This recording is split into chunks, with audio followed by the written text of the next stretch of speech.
Okay, so this little video is to explain assessment criteria 1.3 from Unit 2, understanding how seasons affect food availability. To get a pass for this assessment criteria, we need to explain how seasons affect food availability. And to achieve merit, we need to explain in detail how seasons affect food availability. There's no distinction available for this assessment criteria. Have a go at deciding which of the following foods fit into each of the categories. Pause the video. Okay, so different foods fit into different categories for many different reasons. And throughout this PowerPoint, we'll explore why these specific foods grow and are ripened and ready to pick at these specific times of the year.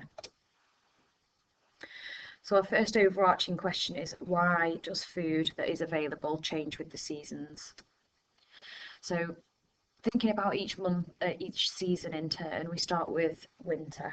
Obviously days are short during this time in the UK and the temperature is low. Sometimes we have frost and snow. Because of the lack of daylight and temperature, this is when plants are dormant. So deciduous trees do not have their leaves, they're dormant and inactive, and lots of flowers and shrubs die off for the winter. There are some very hardy plants which can continue to grow during this time that are frost resistant, however. Some of the foods that are ready in winter season are the types of foods that we like to enjoy on, for example, our Christmas dinners. So Brussels sprouts, carrots, cabbages, potatoes. Now, moving on from that season, we've got spring.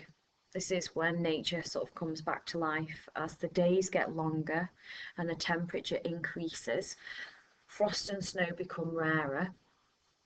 The day length increasing causes the plants to spring to life. So this change in daylight hours really activates lots of plants. The seeds begin to germinate and grow due to the warmth and the longer day length, and deciduous trees begin to regain their leaves and flowers sort of spring into action. During this time we get our famous April showers. So traditionally these are quite showery months with lots of rain, and that moisture helps plants to start growing again after their dormant winter season. So spring season vegetables are the first ones. So commonly these might be vegetables where we eat the shoots and the leaves. So rhubarb as they come through, asparagus shoots, and watercress. Summertime, this is when our days are the longest in the UK, temperatures at the absolute peak. These really long days and our highest temperatures encourage plants to photosynthesize and go through their biggest period of growth. So the fruits develop, grains ripen. Some things like summer fruits are continually harvested, new flowers will grow and get pollinated, and then new fruits will appear as they keep getting harvested. Some soft fruits such as plums are also ripen at this stage, and lots of things like salad leaves. Baby courgettes are ready, lots of great tasting foods, really vibrant colours ready in the summer. Autumn sort of reach the end of the year cycle. This is when the days shorten again and the temperature starts to reduce. There's lots and lots of foods ready at the sort of start of autumn. Many food plants have ripened over the summer and are ready for picking.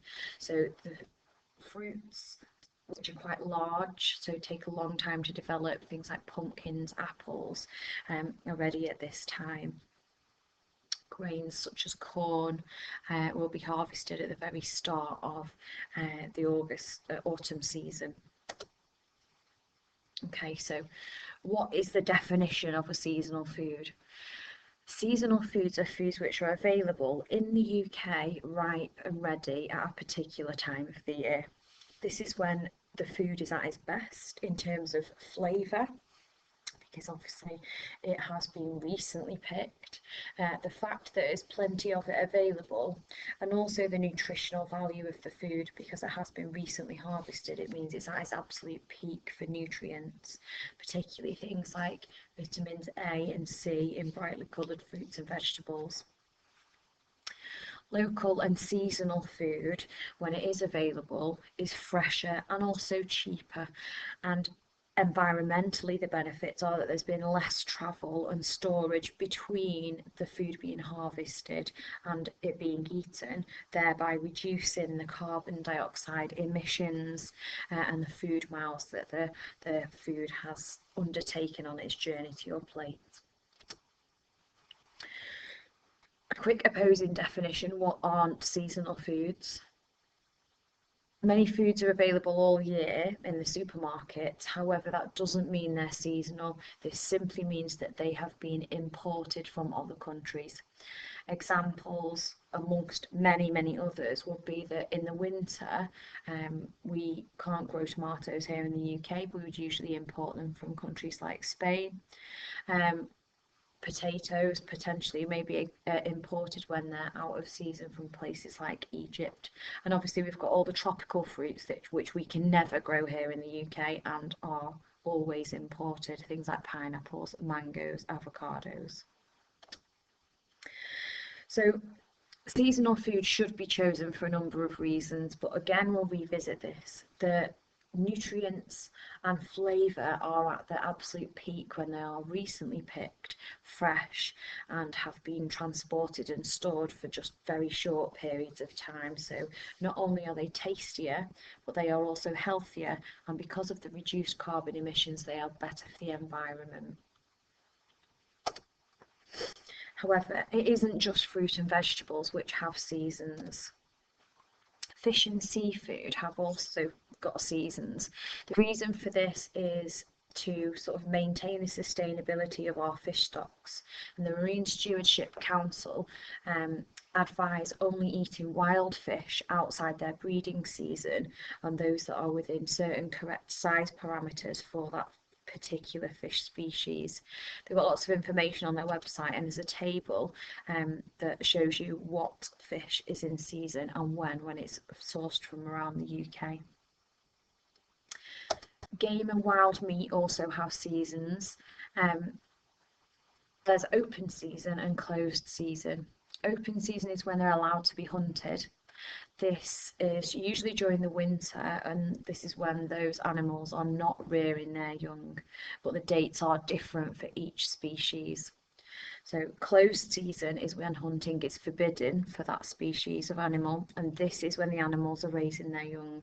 So this enables populations to be sustained.